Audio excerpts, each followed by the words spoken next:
മനുഷ്യന് പ്രാമുഖ്യം കൊടുത്തുകൊണ്ടാണ് പ്രപഞ്ചത്തെ ദൈവം സൃഷ്ടിച്ചത്.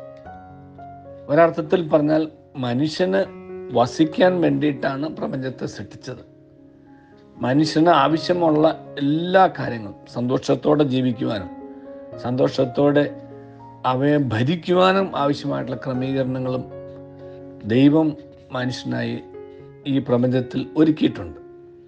അങ്ങനെ നമുക്കായി നൽകപ്പെട്ടിട്ടുള്ള പ്രപഞ്ചത്തെ കാണുവാനും അനുഭവിക്കുവാനും ആസ്വദിക്കുവാനും ഒക്കെ ആയിട്ട് ഒരു ദിവസം കൂടി ജീവിതത്തിലേക്ക് കൂട്ടിച്ചേർത്ത് എന്ന ദൈവത്തിന് നന്ദി പറയാം. അത് പലപ്പോഴും നാം പറഞ്ഞിട്ടുള്ള മാതിരി നമ്മുടെ അവകാശമൊന്നുമല്ല, നമുക്ക് ഔദാര്യമായി ദാനമായി കിട്ടിയതാണ്. ദൈവത്തിൻ്റെ ദാനമാണ് നമ്മുടെ ഓരോ ദിവസത്തെ ജീവിതവും. അതുകൊണ്ട് ദാനം തന്ന ആ ദാതാവിനെ ഓർത്തുകൊണ്ട് ഈ ദിവസം ഓരോ ദിവസവും എല്ലാ ദിവസവും ജീവിക്കുവാൻ നമുക്ക് പരിശ്രമിക്കുകയും ചെയ്യാം. ഓണചിന്തകൾ അവസാനിപ്പിക്കുന്നതിന് മുമ്പായിട്ട് ഒരു കാര്യം കൂടി ഒന്ന് ചിന്തിച്ചു കൊള്ളട്ടെ. അതും നമ്മുടെ പുറം രാജ്യത്തു നിന്നുള്ള അവരുടെ ഒരു പ്രതികരണമായിരുന്നു.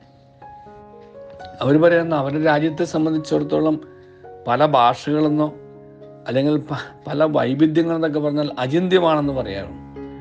പുറം രാജ്യങ്ങളിൽ പോയിട്ടുള്ളവർക്ക് അറിയാം, ഫ്രാൻസിൽ ചെന്നാൽ ഇംഗ്ലീഷിൻ്റെ ഒരു മുറിവാക്ക് പോലും അവിടെയുള്ളവർക്കും അറിയില്ല. അവിടെ ഫ്രഞ്ചേ പറ്റുള്ളൂ.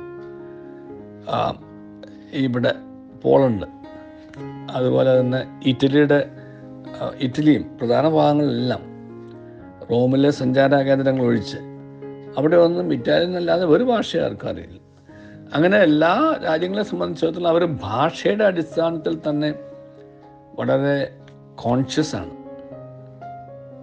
എല്ലാ അർത്ഥത്തിലും ഈ വൈവിധ്യങ്ങളിൽ ഇങ്ങനെ ഒരു ഒരുമയാവാം എന്ന് പറയുന്നത് അതൊരു അവരെ സംബന്ധിച്ചിടത്തോളം it is amazing, it's A wonder എന്നൊക്കെയാണ് അവർ പറഞ്ഞുകൊണ്ടിരുന്നത്. കാരണം നമ്മുടെ അടിസ്ഥാന ചിന്ത തന്നെ ഒരു ഇൻക്ലൂസിവിറ്റിയാണ്. ഈ ഇൻക്ലൂസിവിറ്റിയാണ് ദൈവത്തിൻ്റെ സൃഷ്ടികർമ്മത്തിൻ്റെ അടിസ്ഥാനം എന്ന് പറയുന്നത്. ദൈവം എല്ലാവരെയും ഉൾക്കൊള്ളിച്ചുകൊണ്ടുള്ള ഒരു പ്രപഞ്ചത്തെയാണ് ഉദ്ദേശിച്ചിട്ടുള്ളത്. ചെറിയ പൂവ്, അടുത്ത വലിപ്പത്തിലുള്ള പൂവ്, വലിയ പൂവ്, അതുപോലെ ചെറിയ നിറത്തിലുള്ള പൂവ്, ഒരു നിറമില്ലാത്ത പൂവ്, ഒരർത്ഥത്തിൽ പറഞ്ഞാൽ നിറമില്ലാത്ത പൂക്കളുടെ കൂട്ടത്തിൽ തന്നെ വലിപ്പീർപ്പങ്ങൾ, അങ്ങനെ ഓരോന്നും എടുത്തു നോക്കിക്കോളൂ. പക്ഷി മൃഗാദികൾ എടുത്തു നോക്കിക്കോളൂ, വൃക്ഷലതാദികൾ എടുത്തു നോക്കിക്കോളൂ, പുഷ്പങ്ങൾ എടുത്തു നോക്കിക്കോളൂ, മനുഷ്യരെടുത്തു നോക്കിക്കോളൂ. എല്ലാ അർത്ഥത്തിലും വൈവിധ്യങ്ങളാണ് നിറഞ്ഞത്. ആ വൈവിധ്യങ്ങളെല്ലാം ഉൾക്കൊള്ളിച്ചുകൊണ്ടുള്ള ഒരു ഇൻക്ലൂസിവിറ്റി. അപ്പോൾ ഒരു സായിപ്പ് പറഞ്ഞതായിരുന്നു, this Onam is primarily a thought that gives us, that is the inclusive nature that you people are aware of this universe. ഈ പ്രപഞ്ചത്തിൻ്റെ ഒരു ഇൻക്ലൂസിവിറ്റിയുടെ ഓർമ്മയാണ്. കാരണം ആ പൂക്കളം കണ്ടിട്ടുള്ള അദ്ദേഹത്തിൻ്റെ ഒരു ഓർമ്മയായിരുന്നു, അദ്ദേഹത്തിൻ്റെ നിരീക്ഷണമായിരുന്നു.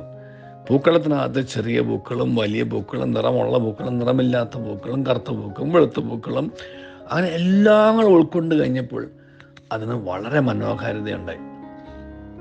അപ്പം ഒരു യൂണിറ്റിക്ക് ഇങ്ങനെ ഒരു യൂണിഫോം ആയിരിക്കേണ്ട ആവശ്യമില്ല എന്നും, യൂണിഫോമായിട്ട് ഇരുന്ന് കഴിഞ്ഞാൽ ഇത്രയും മനോഹരത ഉണ്ടാവില്ല എന്നും, ആ വിവിധ നിറങ്ങൾ ചാലിച്ച് ഒരുമിച്ച് കൂട്ടിയപ്പോഴാണ് ആ നിറക്കൂട്ടിൻ്റെ ഭംഗി പൂർണ്ണമായതെന്നും അദ്ദേഹം പറയാറുണ്ട്.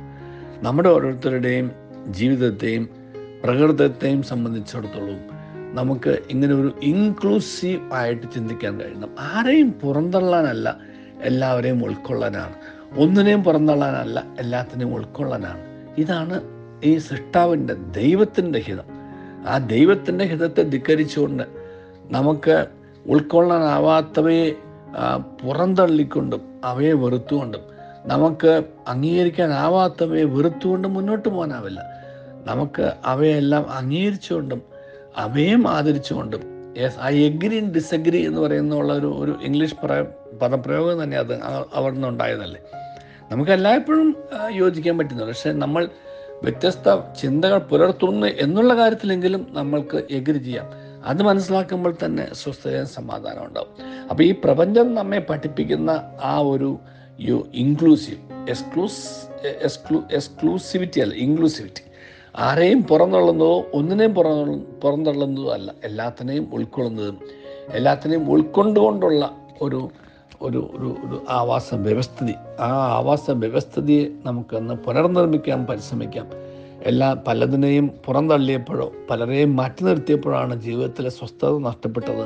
എല്ലാവരെയും ഉൾക്കൊള്ളിച്ചുകൊണ്ട്, വിവിധ അഭിപ്രായങ്ങളുള്ളവരെ അംഗീകരിച്ചുകൊണ്ട്, വിവിധ സ്വഭാവ രീതികളുള്ളവരെ അംഗീകരിച്ചുകൊണ്ട്, വിവിധ പ്രകൃതങ്ങളുള്ളവരെ അംഗീകരിച്ചുകൊണ്ട്, വിവിധ തരത്തിലുള്ളവരെ അംഗീകരിച്ചുകൊണ്ട്, വിവിധ തരത്തിലുള്ളവയെ അംഗീകരിച്ചുകൊണ്ട് എല്ലാവരും ഉൾപ്പെടുന്ന ആ ഒരു ആവാസ വ്യവസ്ഥിതി പുനർനിർമ്മിക്കാൻ നമുക്ക് പരിശ്രമിക്കാം.